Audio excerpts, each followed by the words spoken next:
আমি সঙ্গীতা, আমি নিয়ে এসেছি আবার একটা নতুন ব্লগ। এখানে আছে উচ্ছে আর এখানে আছে পেঁপে। এটা দেখে মনে হচ্ছে তো এখন শুক্তো বানাতে যাচ্ছি।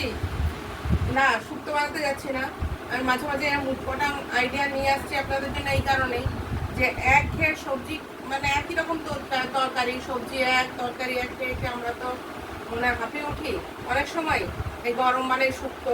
তো আমি আগে একদিন এটা করেছিলাম, শুক্তো নয়, এটা উচ্ছে দিয়ে পেঁপে দিয়ে একটা শুকনো তরকারি, সেটা খুব দুর্দান্ত ভালো হয়েছিল। আজকেও সেটা করছি, সেটাই আপনাদের সঙ্গে শেয়ার করবো। চলুন রান্না করে।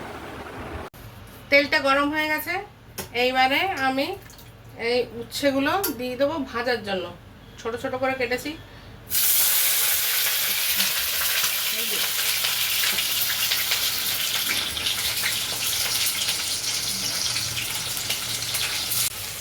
এই উচ্ছেগুলো দিয়ে দিলাম, দেখেছেন কিরকম ছোট ছোট করে কেটেছি। আর এই হলুদ দিয়ে দিলাম একটুখানি, আর একটুখানি নুন দেবো।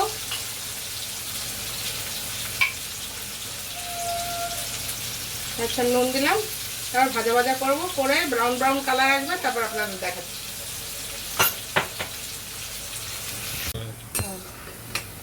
এই উচ্ছেগুলো ভাজা হয়ে গেছে, এইরকম হবে, এইরকম একটু ব্রাউন ব্রাউন কালার হয়েছে।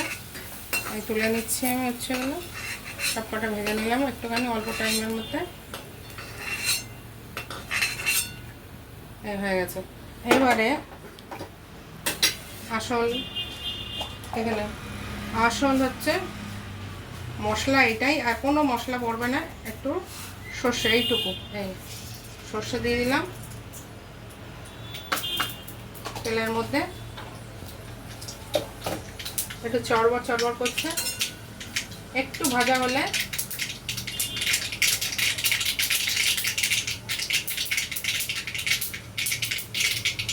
এবার হয়ে গেছে।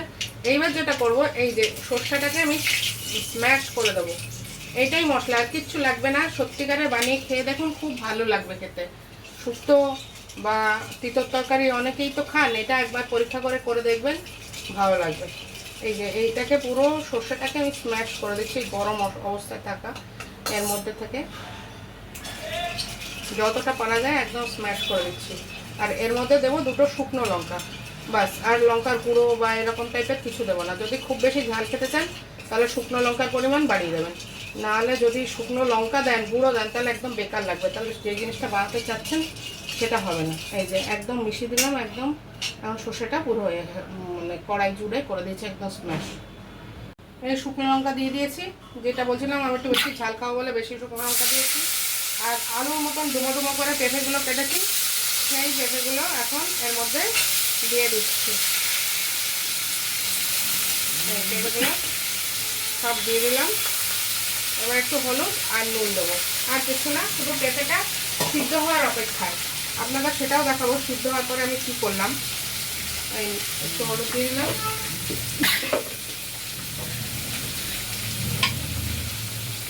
আর এই পরিমাণ মতন একটু নুন দিয়ে দিলাম। ভাজের অবস্থা খারাপ, কেননা শুকনো লঙ্কাটা থাকে। চলুন এবার এটাকে, হয়ে গেছে। এই পেঁপেটা এরকম সাদা সাদা হয়ে যাবে, মানে সেদ্ধ হয়ে গেছে। এই যে সেদ্ধ হয়ে গেছে, বাস। এরপরে এই উচ্ছেটাকে আমি ঢেলে দিলাম এর মধ্যে, আর একটুখানি জল দিতে হবে।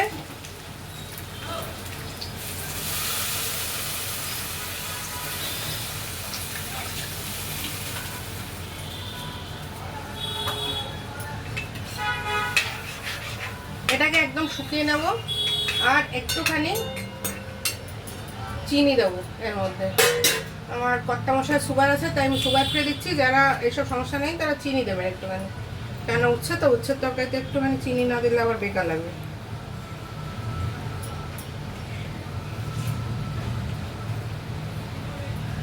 এই দিয়ে দিলাম চিনি, নুন তো আগেই দেওয়া ছিল, ব্যাস। এবার একটা শুকিয়ে গেলে দেখাচ্ছি কিরকম হবে।